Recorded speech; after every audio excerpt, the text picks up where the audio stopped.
get the fade. Oh, you guys, there's so much pressure. I understand the pressure Jason feels.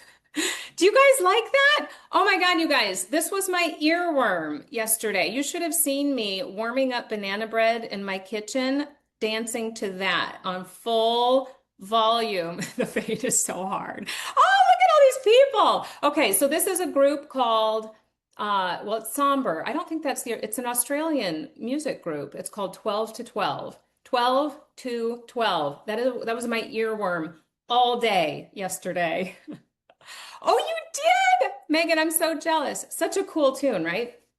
All right, welcome everybody. Happy Friday. Please, when we're done with this show, turn that music on in your car, in your kitchen, and turn it all the way up and just dance for a second. I did that between calls yesterday, and it was such a good reset. Happy Friday. I'm not even on top of things, whatever number meetup this is. I'm solo today, no Jason. Does anybody remember what Jason is doing today? We might have teased it. Amy is here. Good. You guys all came for Andrea, didn't you? I know. I have a really amazing guest, and we're going to get to her in a second. Jason is moving his son Alex into college today. So if we were to do a green, yellow, red for Jason, I think he is probably all of the colors. He already predicted, I'm going to cry a lot this week. It's bittersweet. Are any other parents experiencing this? Can you relate? Moving a child into college, but moving your last child into college, official empty nester. Oh my goodness. So if you guys have Jason's cell phone number, send him a text and tell him good luck. You've got this. He always gives it out. I won't give it out on his behalf, or send him a note on LinkedIn. How about that? Just tell him good luck. And we're all thinking of you. And so am I, Jason. So let us know. If you're new here, we do something at the beginning of every show, green, yellow, red. Tell us how you are. Green is great, yellow so-so, red not so hot. I love it. I always feel like Fridays are a little extra green anyway. I'm green. I'm green as well. I've had a busy, fast week. This is really mostly green. I love that. This is amazing for me to say, but I kind of wish I had like another Friday tomorrow. I need another day. I literally, as McCrae knows in the chat, I need another day to get everything done that I wanted to get done this week. Andy, sorry to hear that you're yellow. Hopefully spending time in community with all of us will turn you a little bit closer to green. Refusing to stay in a bad headspace despite everything. Oh, Jessica. Does anybody else send voice notes? Like little voice memos? My bestie and I send each other voice notes every day because we're too busy to connect live. We send each other little voice notes. And I literally sent her a voice memo this morning saying, you know what I'm really good at? You know what I'm really good at? Containing all the rage. I think I said something to that effect. Yeah, there's a lot. There's a lot going on. And I read if you're not on the mailing list, whether or not you like Scott Galloway, I like Scott Galloway, and I'm on his mailing list. And I literally, just before I jumped on here, I saw his newsletter, and he was quoting somebody else. He didn't claim it for himself, but he talked about, oh my gosh, now I really want to find it. It was something to that effect, Jessica, and I feel like we could use it maybe in the moment. Oh, I'm going to take too long. I'm going to find it. But it was something to the effect of, all right, I'm going to find it in a second. It was something to that note. Yes, that's probably where you got it. It was something about do more of what makes you passionate, what you care about, and spend less time focusing on the people that you can't affect. Something to that effect. I'll find it, I promise you. See, this is hard being solo. I can't be in two places at once. Tammy, you use Marco Polo for that. I love it. Andy's feeling better. I love it. Okay, I'm going to move us on. Red, yellow, green, we did that one. Our other ritual that we do together in this Now of Work community, and some of you have been here for a long, long time, and so you already know this, start sharing it in the chat, is one big thing, OBT, one big thing from the week. Yep, that's right, Trish. Oh, I'm sorry. John is already sharing his. Bit of a sad week. A friend of mine who is autistic and I have mentored for years is leaving San Diego to go to the University of Edinburgh in Scotland. Well, that is bittersweet for sure, John, but I hope that is an amazing adventure and experience for your friend. And thank you so much for sharing that. Everyone else, feel free to share. It can be big, little, personal, work related. One big thing from my week, I guess yesterday was high school open house. Yes, Amy, kids back to school. So I have one more week of summer in my house. My kids start on Monday the 31st, but yesterday was their open house and not a huge, I've done all the open houses over the years, of course. My kids are 17, 15, and now freshly 14. But high school open house, this is the first and only year I will have all three daughters in high school at the same time grades 12, 10, and 9. Bailey is a freshman in high school for the first time. So yesterday was all the nerves, school pictures, and me realizing, holy shit, I have three daughters in high school all at the same time this year. It'll be fun. It'll be a wild ride. I can already anticipate. Megan, we launched registration for your Wave Forum. Yes, and I am opening keynote. I'm so excited. So excited to do that. Tammy, my precious aunt passed away this week, 92. Oh my gosh.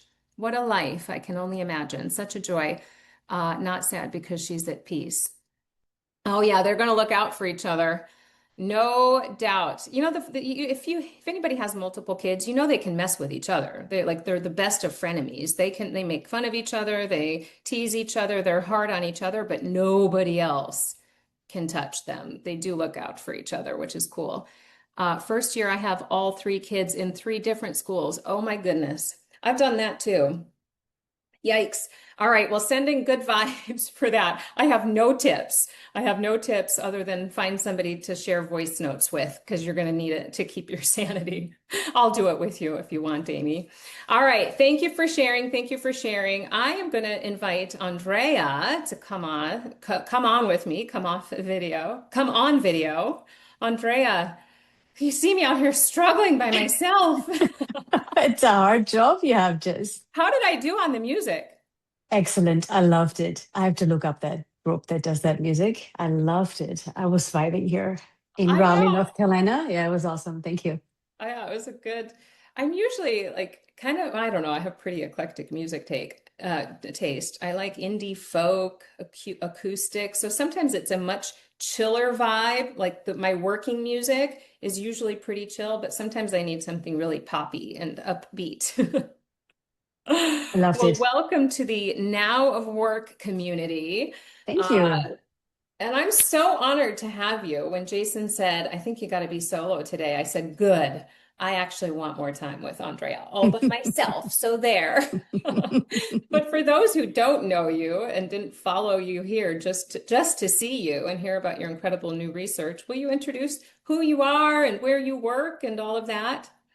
Sure. I'm a researcher, so I don't like to talk about myself, but I'll do my best to introduce myself to this wonderful community. And thank you for having me, Jess and Jason, and wonderful community there. I can follow the chat here.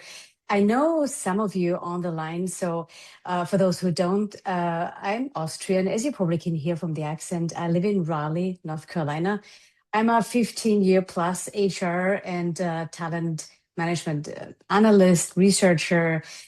I've worked for Deloitte before, for Josh Bersin. I worked for David Rock. And now Hmm. I've been a super proud employee for Visio for the last 5 years. So I've become kind of a people workforce analytics and AI expert in addition to HR. So it's super interesting. I have two kids, 17 and 19. My daughter lives in Austria where she studies, but she's been home for the month, I should say, which has been wonderful. So that's my big thing was her being home with all of us, and we have become a family again, the four of us, which has been Oh, wonderful. oh, I love that. And your 17-year-old, is this the end of an era for high school as well? Don't remind me, we have one more year to go. That's what I'm going to focus on. I have him for one more year at home. Yes, But one more yes, year. Exactly. yes. That is the right focus. Uh, Jason and I recorded our weekly podcast, not this, but our standalone podcast earlier this week. And I think we put it out this morning. And we talked about connected versus connection. Everybody getting Mhm. connected to systems. It's how we work, especially in remote and hybrid workplaces. We kind of, and the difference between being connected to systems and tools and our machines and devices and stuff, the difference between that and actually building a sense of connection. And we sort of flipped the lens on all of our kids going back to school and how they connect with each other through social media, obviously with their phones, but even in learning environments. I don't, not to do an aside on you right out of the gates, but I know as a parent, I'm thinking a lot about that. I think we've gotten quite confused and confusing in terms of how we tell young people to show up in the classroom, use devices as learning support or not. There's all kinds of policies. It's a midterm election year, and so we're seeing candidates come out with their policies as well, including our governor. One of our governor candidates in Minnesota is a strict no device, no technology Mhm. endorser. And as a parent, I'm like, yeah, I get it. I get it. Like, pull all the phones, pull all the devices, let people just learn and be present. But it feels tricky when I feel like we should be giving better guidance on how to incorporate tools and devices in a proper learning environment. So I don't know if that's a good segue or not. I would like to talk about your research. When I got your research, I was all over it. I jumped all over it, asked you to come on immediately because I don't think there's enough data storytelling happening right now about the true impact that AI is having, not just on people, I talk about that a lot, but on how people work, where it's actually sort of finding its way into how we're performing our jobs, what tasks it's truly absorbing. And it's not taking jobs at like wholly 100%. It's taking pieces and parts. And what is that looking like? And does it vary across the business? Of course it does. So would you kind of tee up the research for us a little bit, what you set out to learn, and what you actually did learn, and maybe some things that surprised you?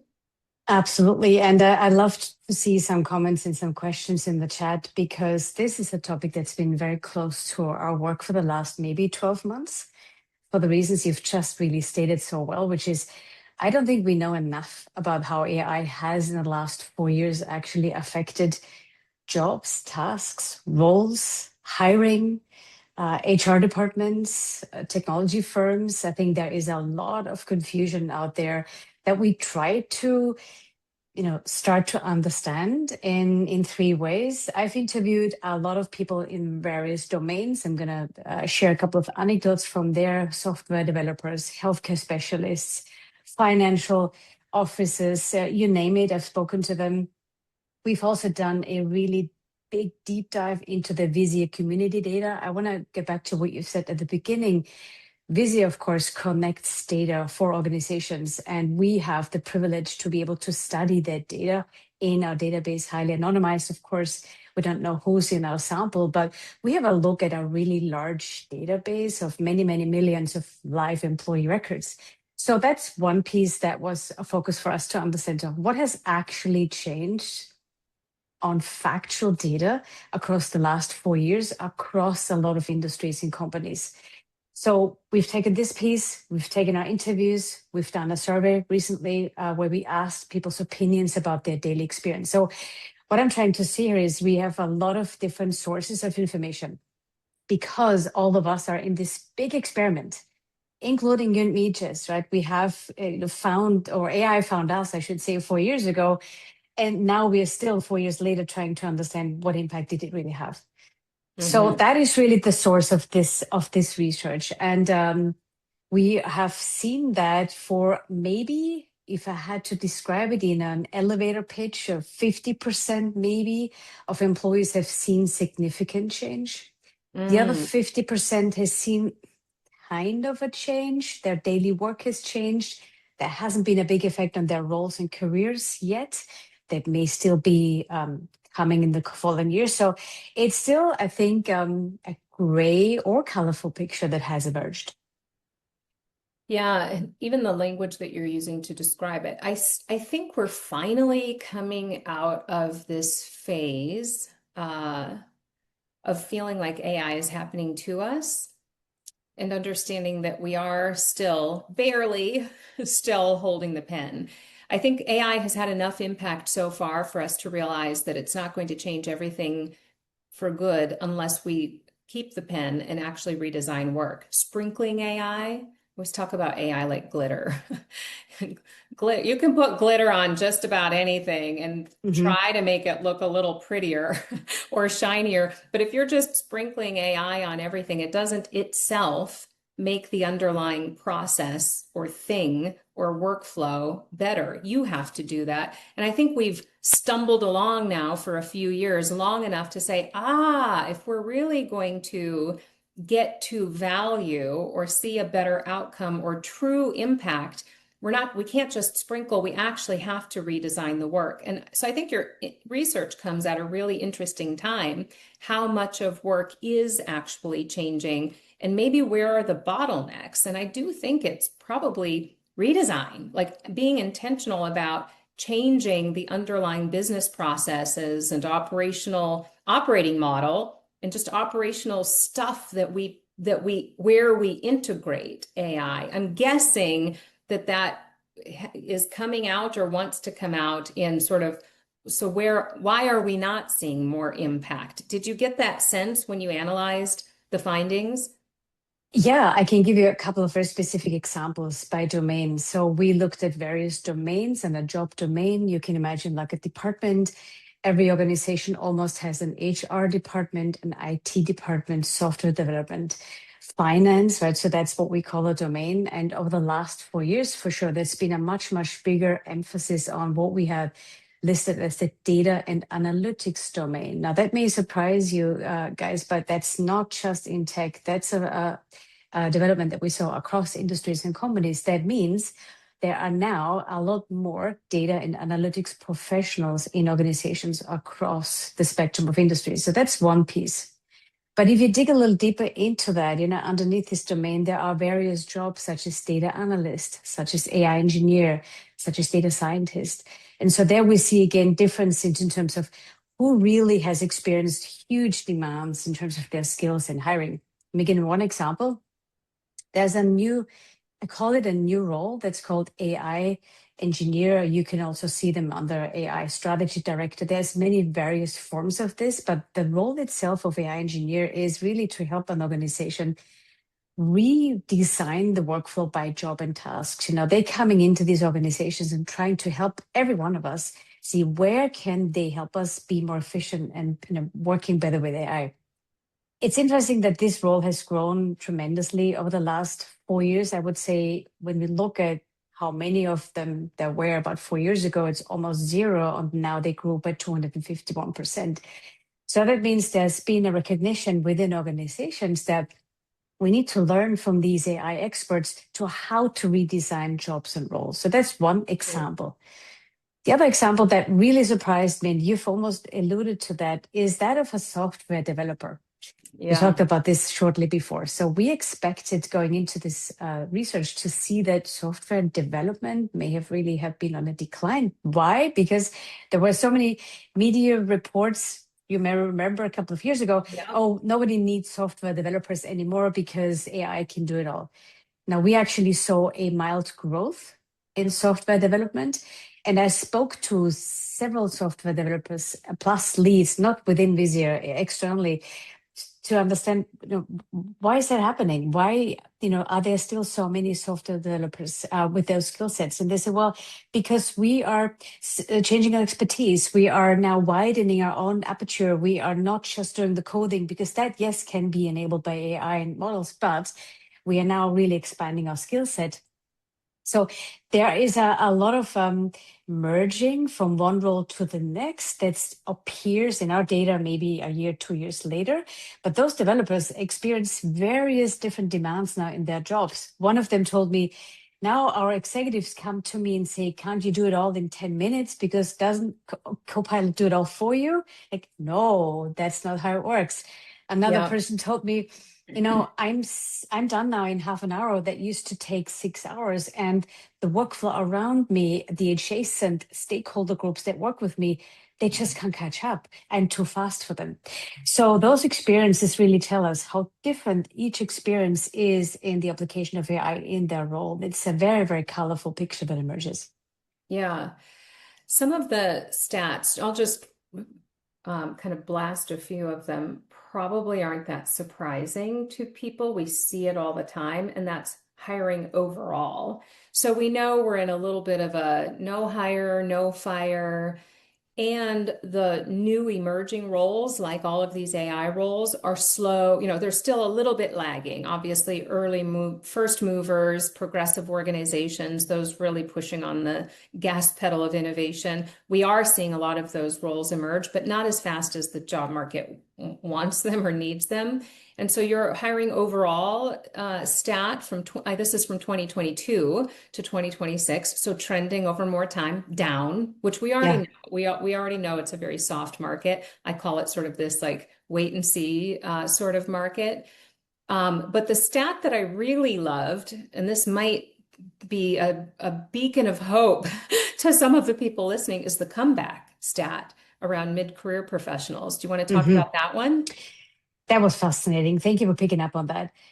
So there was this discussion last year specifically, and still is, I think, ongoing in terms of who in the workforce actually gets the jobs nowadays. We saw, as you mentioned, that hiring overall over the last 4 years has declined 24%. That's actually a number I want to let people digest for a second. Ooh, Organizations are clearly hiring less than yeah. they used to in 2022. Of course, that was after the pandemic. We had some extreme hiring during the pandemic. You remember that?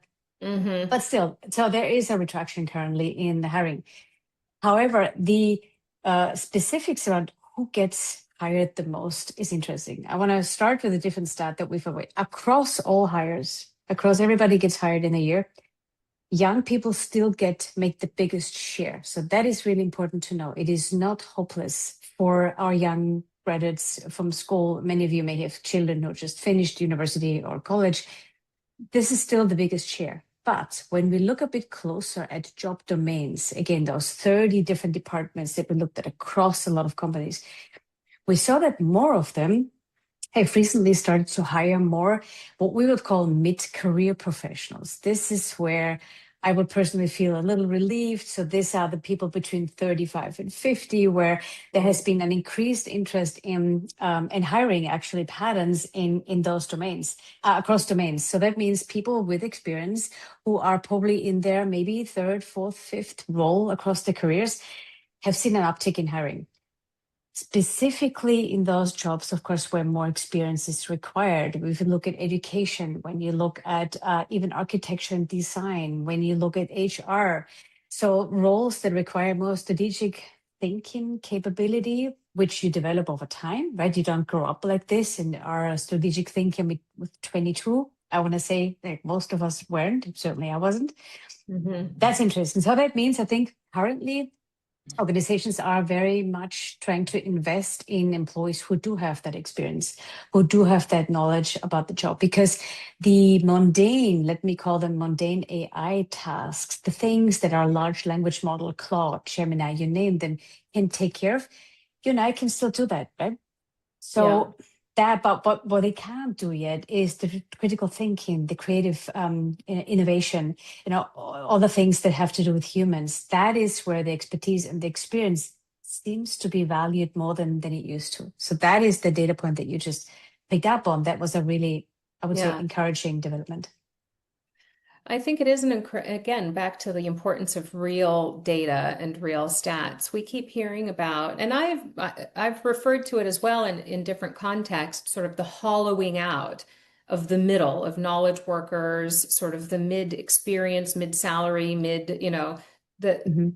when a technological revolution like this comes along, it does a couple of things, and this one has done both. It hollows out the middle, sort of the knowledge economy, the knowledge worker, mid-skill, mid-career, mid-everything. But then this one is also wiping out the base because we've gotten good and fast enough with the technology. It's still very expensive, but it's becoming more economically feasible for it to do the low wage, low skill level, low education type jobs. So when you're having both impacts, sort of wiping out entry level work and gouging the middle of the workforce pyramid, those are the headlines we've been obsessed over.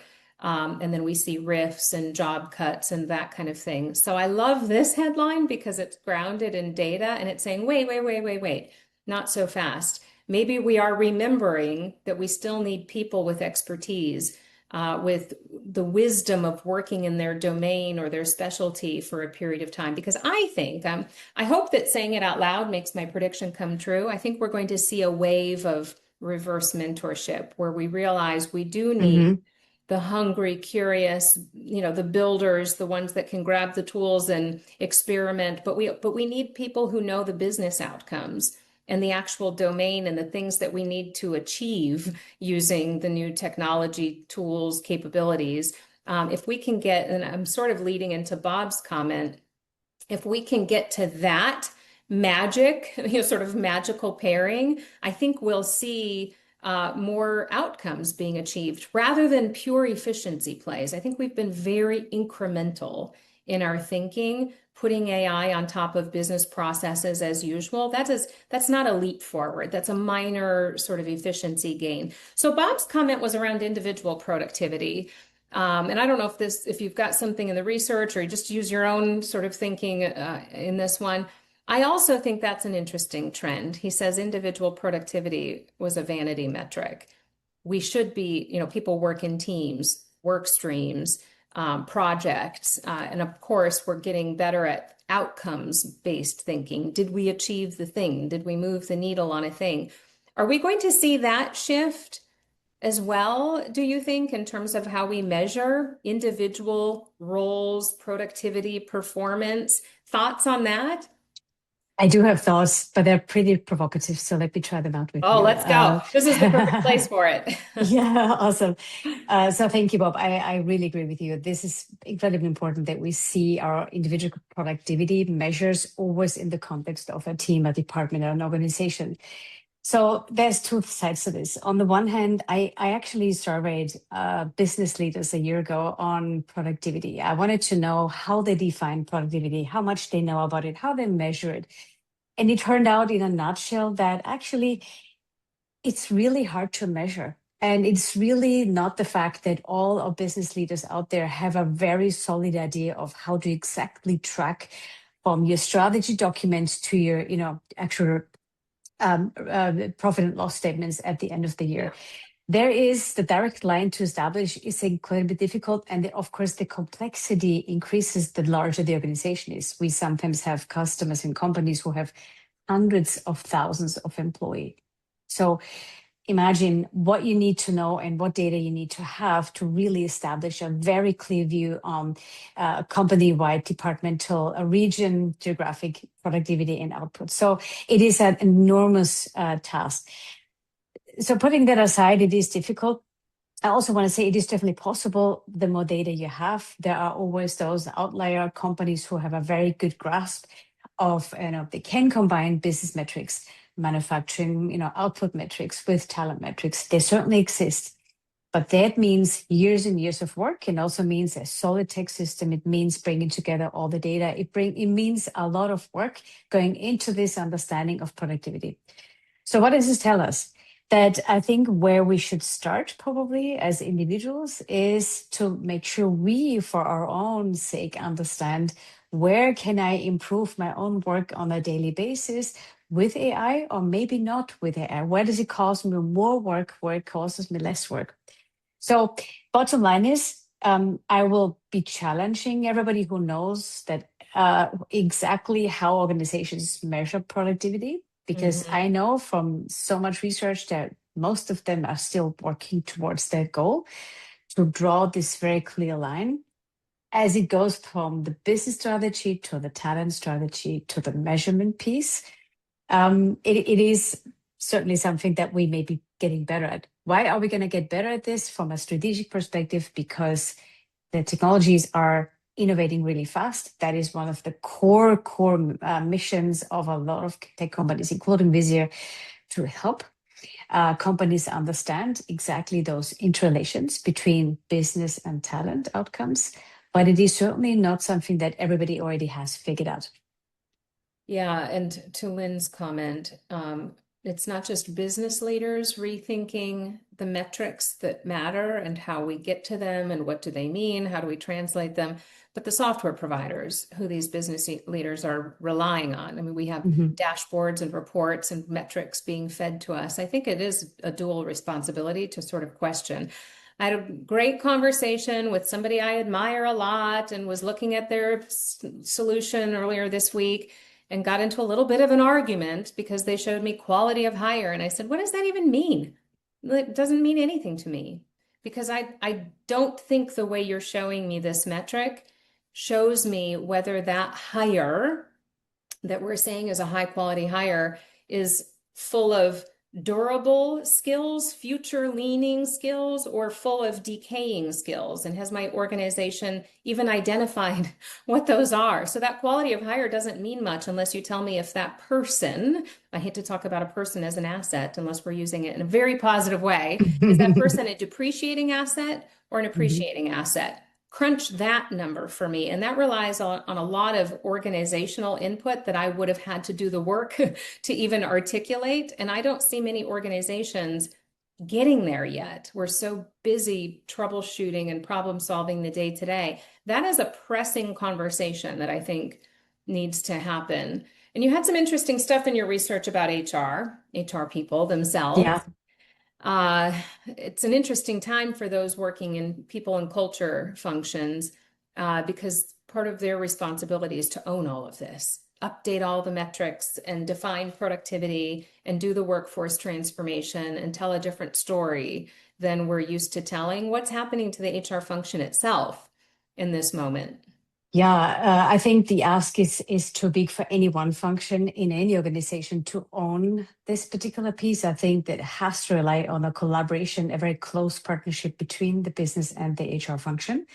I think it's almost unfair to ask HR by itself as a function to own a workforce transformation effort that relies so much on business data understanding, deep understanding of the business function. So, not that they can't do it, but it's too much because we rely on learning from each other on a daily basis. What exactly does the business unit need to accomplish through and with people is a combination of both business and talent.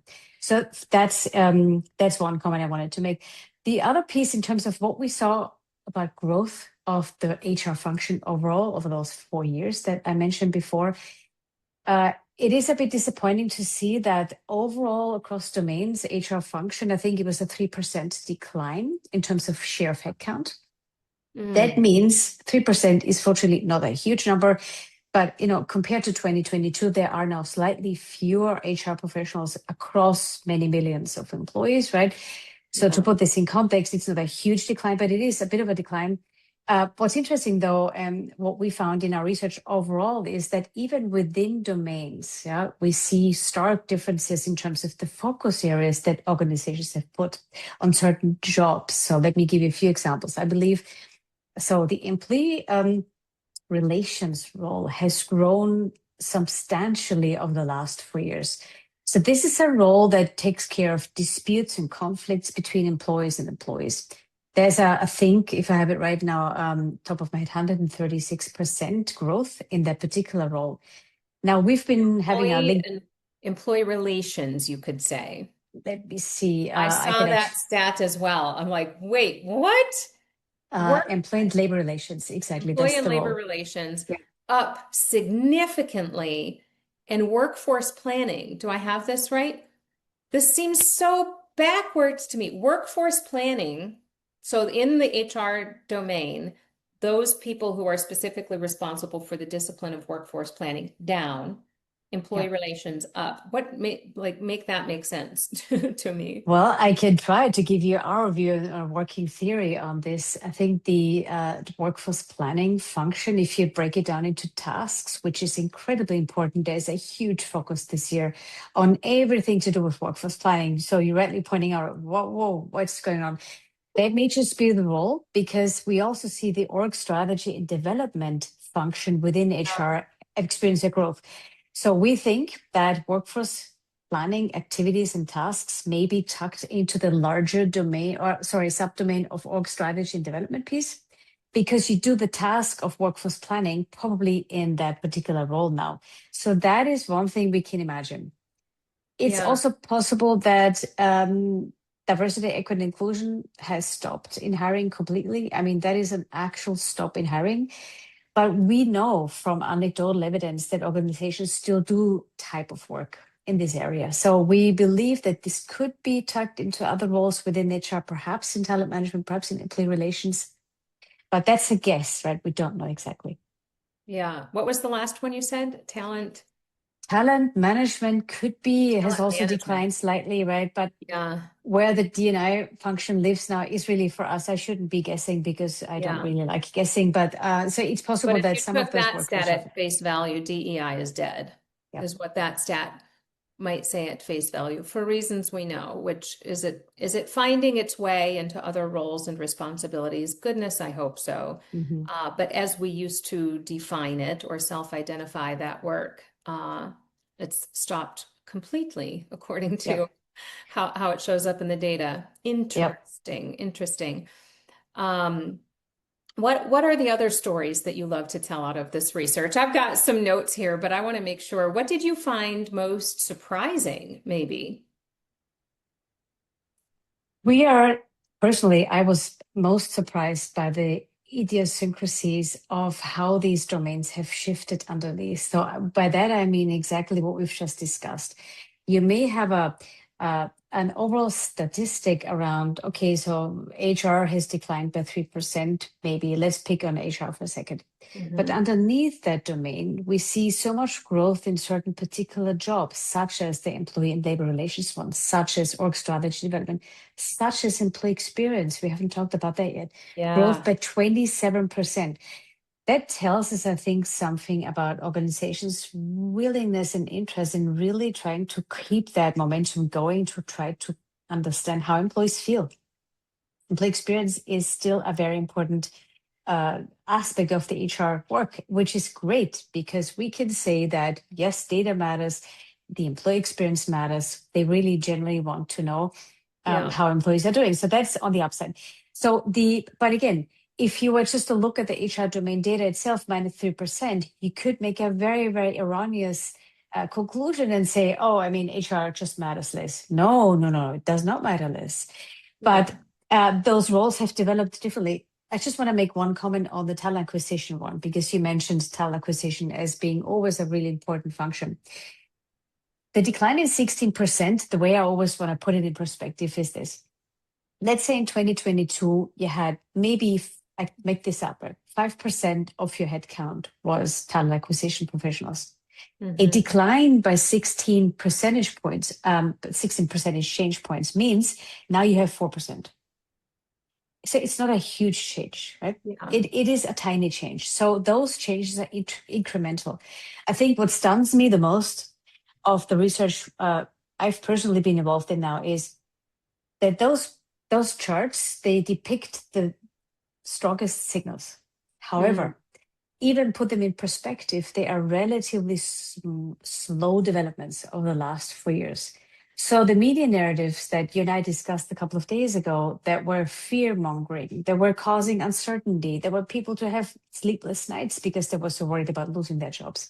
That's what really annoys me about some of the media reports, yeah, about the big tech stories, because they're really deceptive and they're not helping anyone understand how real change happens. right.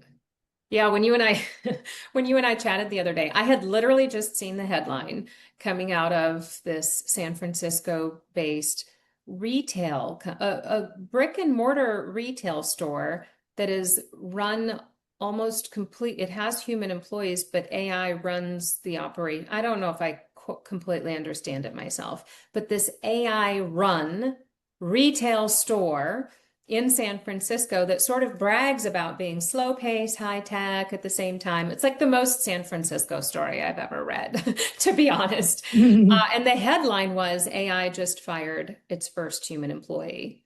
Oh, okay. Mm, Let's stop with this. AI bosses, AI overlords, everybody's going to have an AI manager.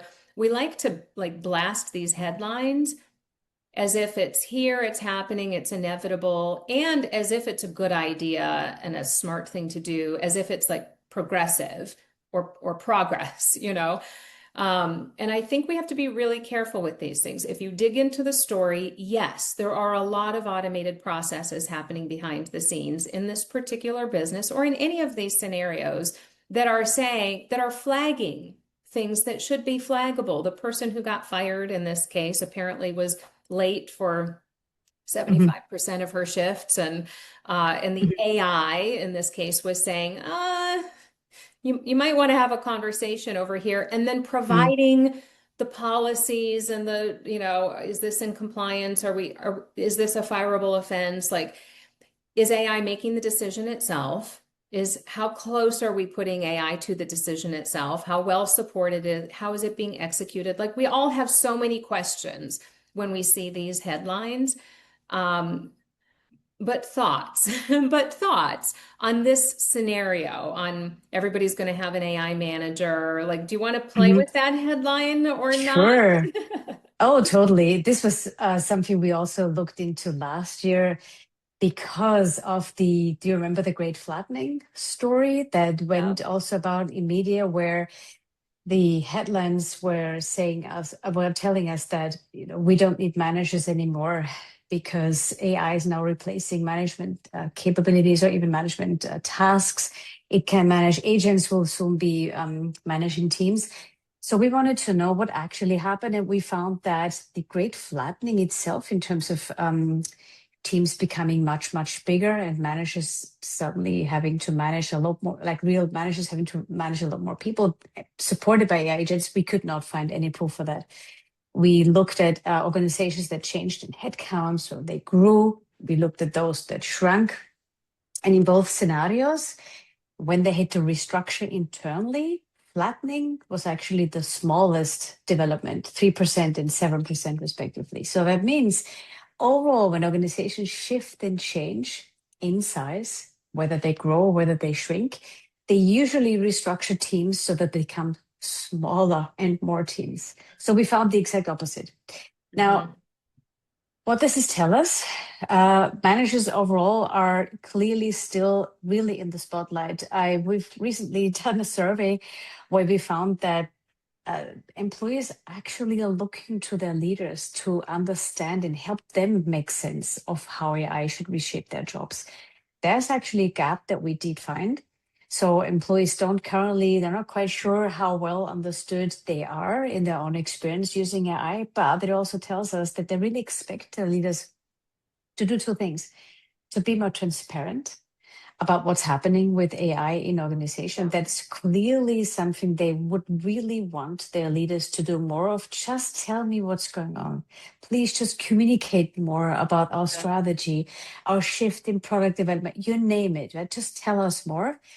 Because if you don't tell me, this is my commentary that was not in the research, but you know what happens even within Yeah. our families if we don't say something. Oh, they make up their own stories, they make up their own theories, which can Yes. be really counterproductive.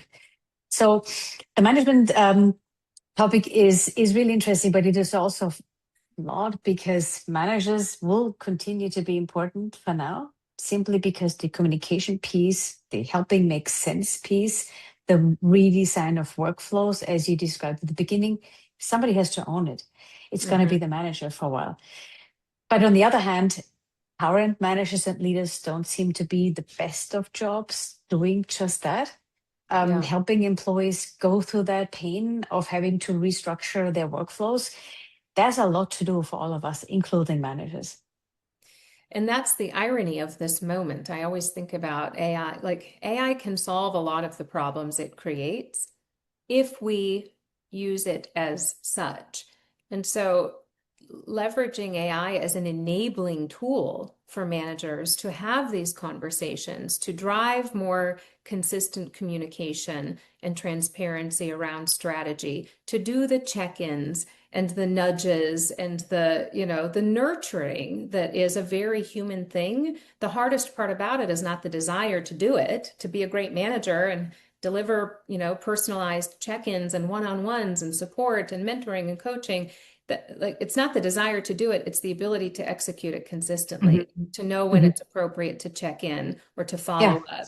And that's where, ironically, technology can help us deliver a more consistent human experience.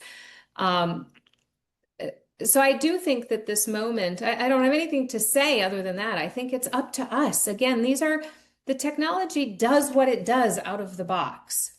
We can design it to create the types of experiences and interactions we want it to deliver. And so on the note about managers, I think this could be a powerful opportunity to help them deliver more engaging, humane experiences to help people through all of the changes they're experiencing. And yes, ironically, you can use AI perhaps to help you do this. I want to give an example. I love what you've just said, Jess, and it really totally aligns with what our we're hearing from organizations. So, for example, AI isn't new. Let's just make that clear Right. first. Large language models are Gen AI, but machine learning algorithms have been around forever. And what I love about what you've just said is this: technologies can really support the manager in their role.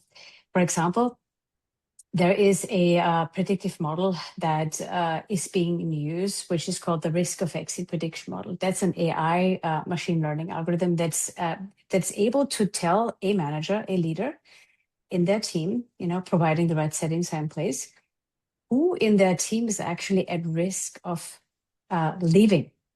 For Yeah. example, I'm your manager and I want to know, oh, Jess's risk of leaving, I'm making this up, is 67%. Why? It tells me exactly why. Well, Jess hasn't been promoted in 3 years. She isn't paid up to market comp ratio for her role. And there's a couple of other attributes that Yeah. may be relevant in my organizational context that but the system actually flags people similar to Jess, in addition to the promotion and to the compensation piece, make Jess more at risk to leave, right? So I will get that flag again. That's the AI piece. It tells me, Andrea, be careful. Jess may be leaving, but she's a high performer, so we really don't want to lose her. Mm-hmm. That is the flag that the system can give me, which is great because how else would I know?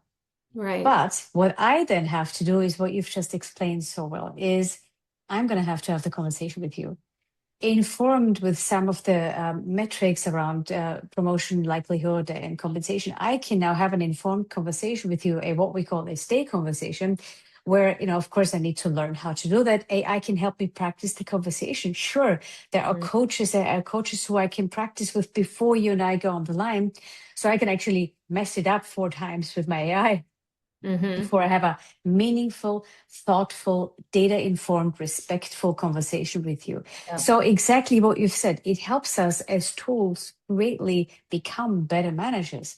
But you can already tell how much of a setup needs to be in place. You need to have the right data, you need to have the right technology, you have the right AI, predictive model, you have to have the AI coach, and then I can shine as a Completely. human. Look at the way we kick off our meetup. Sometimes I think about like what a red, yellow, green. Imagine if you had a constant dashboard, and some of you do in various ways. We have all kinds of a constant dashboard giving you red, yellow, green on the people on your team. Like I kind of know, I kind of remember because I have an okay memory working up here. Guess who's got better memory than me? Tech. But I kind of know who's been yellow 3 weeks in a row now. And I'll probably send them a note later. And I used to be a recruiter. I started in this business as a Oh. recruiter. The famous last words, I'll keep you in mind. Every recruiter has been like, this is wrong time, wrong role, but I do know we probably need you over it. Like, I'm going to keep you in mind. Like, we're going to keep it. That's the famous last words. Managers remembering to follow up or remembering the details and the nuance that matters. In your example, Jess is a flight risk because what if you would also know, and maybe the system can detect, or maybe you're just a great manager with a great memory. What if you also know what keeps me bright green? Jess loves doing this kind of work. Give Hmm. her this. Or this type of work completely drains her. And maybe that has something to do with, or whether or not that would mitigate me as a flight risk. Like that's where the data science can start telling some of that story. So, yeah, I'm a big believer in all of the tools that managers can use to do their jobs better. I think they are more critical than ever while people feel in flux. When burnout has never been higher and nothing seems to be bringing it down, there's a lot of fear and uncertainty. And maybe we'll end on that note. We've been talking about job changes and sort of like the reshuffling of the workforce and of jobs in particular and sort of within functions and departments. What about sort of the emotional side of this? Did Hmm. any of that come out in terms of, are there any differences that you were able to detect between the people who, Jason and I always talk about wartime versus peacetime people. Hmm. Some people Hmm. operate better and, uh, in terms of the ability in terms of the people who are thriving versus suffering or struggling the most. Did any of sort of the emotional side and like the types of people who might be navigating this differently, any findings there? On this survey, we could tell that there are a couple of behavioral psychological effects that we could notice. First of all, people feel under pressure of using AI. That is an important one. I call it performative AI. That I think about, need to see what the exact number is. 48%, I think, indicated that they feel pressure to sometimes pretend or make other people believe, their colleagues and their team members, that they are, using AI a lot more or a lot better than they actually feel that they really are doing. So there is this pressure component that we, many of us, seem to be feeling right now. Yeah. There are anxieties around job losses, but they're actually not all that prevalent. I have to say, again, this was a very recent survey, Mm. so we don't know if this may change all the time. I think this could have been worse last year. So the pressure is certainly up of us trying to show and demonstrate that we're using AI.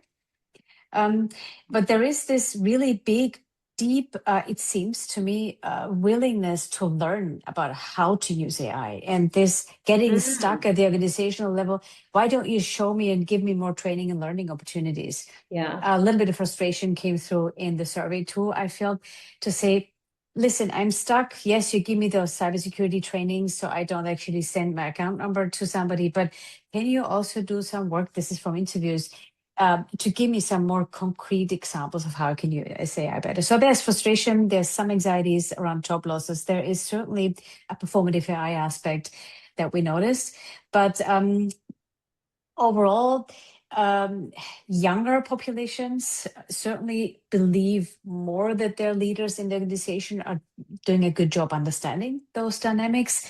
The more mature, and I have to say, older in age, employees become, the more cynical they seem to be. They are less trusting in their leaders to be very well understanding of their everyday experience. So these are things that we notice from a more of a behavioral component in terms of how people currently seem to feel. So one more question because it's such a good one from Sean. Any difference between adopting this tech and adopting previous waves of tech? So we saw mass adoption Mm. of, I Hmm. think this is around mass adoption, right? The examples of PCs, internet, social media, smartphones, like all of the things that we have been big waves and moments for us before. Anything particularly different about this one? I feel it's a great question, and only my opinion because we don't have really data on that. So, with that caveat, I think the only difference is that the media made it out to be such a job losing and job threatening Yeah. technology like ever before, right? Previous technologies, okay, we have to adopt them, we have to try to learn how to use them. This time around, it was all in the news about, oh, agents are going to take over your job, which is a very different message than we had in the past. I think Yeah. that is probably the biggest thing from a psychological perspective I would highlight. There may be more great question. Love to dig into this more in the future. I actually had that thought, Sean, the other day, and yes, Eric, it's so nice seeing everybody here. I had that thought the other day. I was driving home from the gym, kind of like mentally preparing for my first call, and I was like, I probably heard something on the radio while I was driving. I'm like, this is insane. This is the first product that I've ever heard that I can think of in history where dystopia is the marketing strategy. Hmm. Complete dystopia, complete harm, and even like Anthropic pulling Fable back, and then it's bad. Like we use completely dystopic marketing Hmm.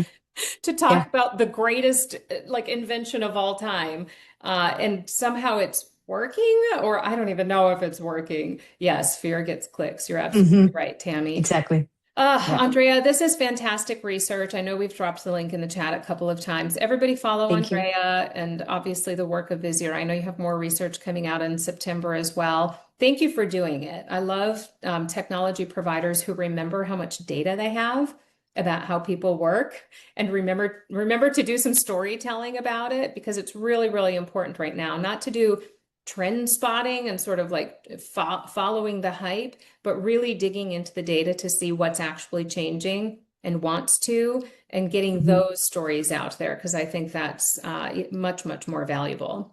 Thanks for being such a great guest and keeping me company today.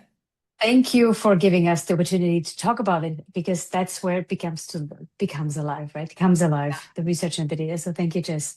And thank you, Yeah. community, for all your comments and questions. And I love it. Thank you. Thank you, everybody. And Jason, if you listen back to this, I hope it's all going well with Alex today. Happy Friday, everybody. Have a great weekend. We will see you next week.